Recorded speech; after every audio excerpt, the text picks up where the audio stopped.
Good morning बच्चों। हमारा जो नेक्स्ट जो चैप्टर है वो है चैप्टर 13 संस्थाओं में वस्त्रों की देखभाल और रखरखाव। जैसे कि आपने देखा है घर में हम क्या है डिफरेंट टाइप्स के कपड़े पहनते हैं जो अलग अलग कपड़े के बने होते हैं। उसमें वूलन भी होते हैं, कॉटन भी होता है, सिल्क भी होता है। ठीक है। इसके अतिरिक्त भी आपने देखा होगा ऐसे कुछ विशेष प्रकार के कपड़े होते हैं जो विभिन्न उद्योगों तथा संस्थानों में विशेष उद्देश्य के लिए प्रयोग किए जाते हैं। जैसे कि किसी संस्थान के सभागार, ठीक है, ऑडिटोरियम होता है, को ऊष्मा तथा ध्वनि रोधित करने के लिए या फिर अस्पतालों में पट्टियों तथा मास्क आदि के रूप में प्रयोग के लिए हम क्या करते हैं, डिफरेंट टाइप्स के फैब्रिक यूज़ करते हैं और उन पर क्या है डिफरेंट टाइप्स की फिनिशेस अप्लाई की जाती है जो हीट प्रूफ होती है, साउंड प्रूफ होती हैं, मॉथ प्रूफ होती हैं। उनके ये कुछ ऐसे गुण होते हैं जिनको विशेष देखभाल की आवश्यकता होती है। ऐसे विशेष गुण वाले वस्त्रों के लंबे समय तक प्रयोग हेतु उपयुक्त बने रहने के लिए ज़रूरी है कि उनके यह विशेष गुण बने रहें और इसके लिए सबसे अच्छा तथा सरल उपाय है उनकी अच्छी देखभाल। ठीक है, उनके जो विशेष गुण हैं उनकी जो क्वालिटी है वो उनमें बनी रहे उन कपड़ों में, तो उनके लिए उन्हें विशेष देखभाल की ज़रूरत रहती है। तो यहाँ पर वस्त्रों की देखभाल के रखरखाव के दो पहलू दिए गए हैं। फर्स्ट है इसमें कपड़ों को किसी भी प्रकार की भौतिक क्षति, फिजिकल डैमेज से मुक्त रखना।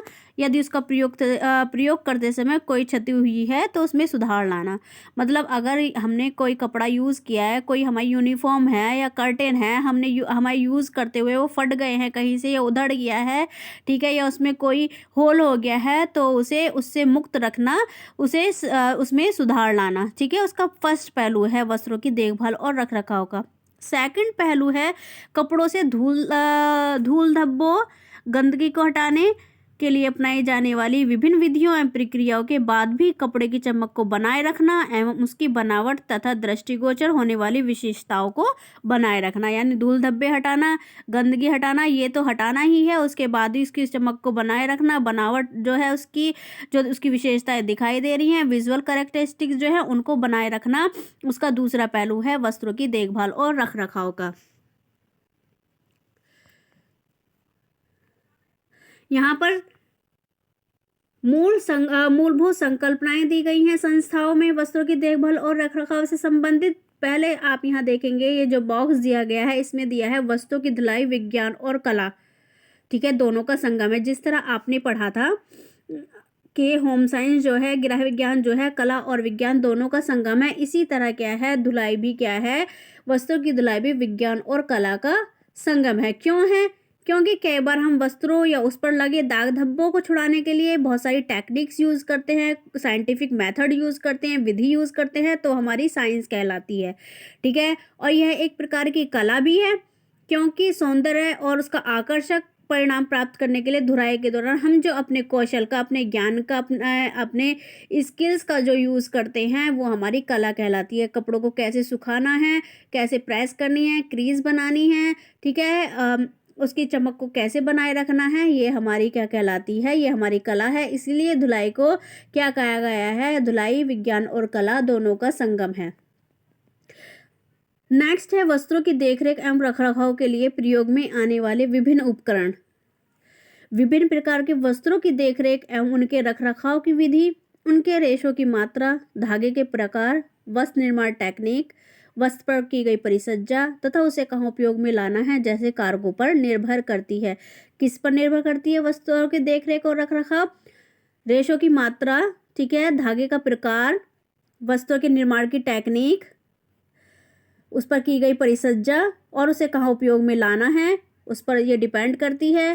ठीक है, विभिन्न प्रकार की धुलाई, लॉन्ड्री प्रक्रियाओं, धब्बे हटाने की विधि, धुलाई में जल की भूमिका, साबुनों और अपमार्जकों, अपमार्जक क्या होते हैं, डिटर्जेंट, धुलाई के उपरांत वस्त्रों की सुसज्जा, उपचार तथा उन्हें स्थिर प्रेस करके तह लगाने के विषय में हम सबको थोड़ा बहुत ज्ञान आवश्यक होता है।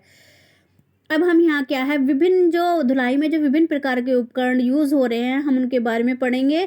ठीक है, वस्तु की देखभाल और रखरखाव के लिए प्रयोग में आने वाले विभिन्न उपकरण 3 प्रकार के होते हैं। पहले है धुलाई के उपकरण, दूसरा सुखाने के उपकरण और तीसरा है प्रेस इस्त्री करने के उपकरण। ठीक है, धुलाई के जो उपकरण होते हैं,